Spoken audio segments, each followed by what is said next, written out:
Habang humihina ang lakas,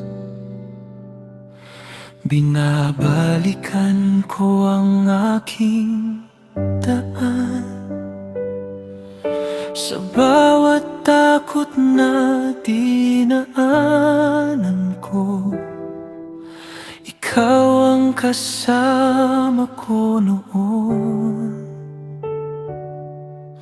Hindi naging madali ang buhay,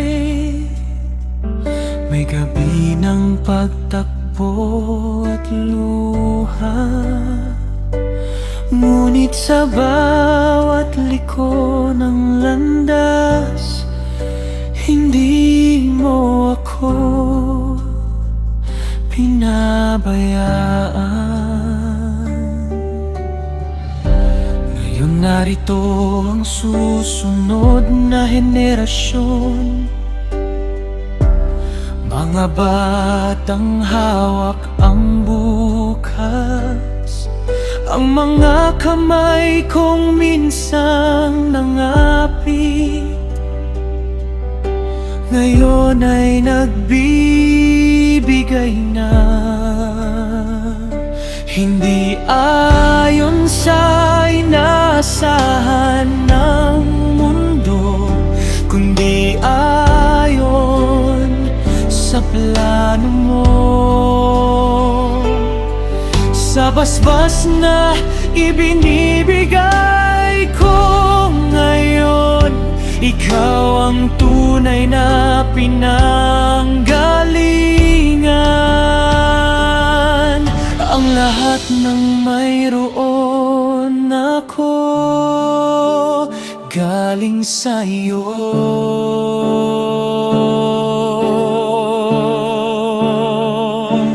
Diyos ko, ibinibigay ko ang basbas sa mga susunod sa akin.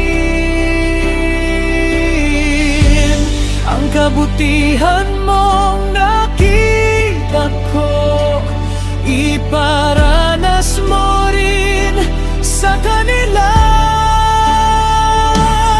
Diyos ko, ibinibigay ko ang basbas, hindi ko ito pagpaari.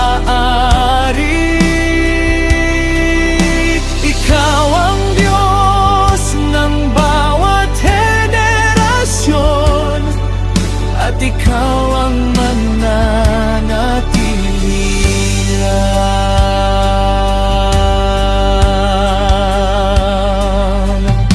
Hindi ko man makita ang bukas, alam kong ikaw ang hahawak.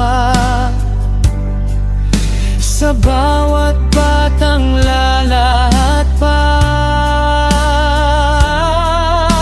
ikaw ang magiging ilaw. Ang kwento ko'y hindi natapos sa akin, may magpapatuloy pa nito. At sa bawat susunod na hakbang, ikaw pa rin ang sentro. Kapag ikaw ang may hawak, panatag ang lahat.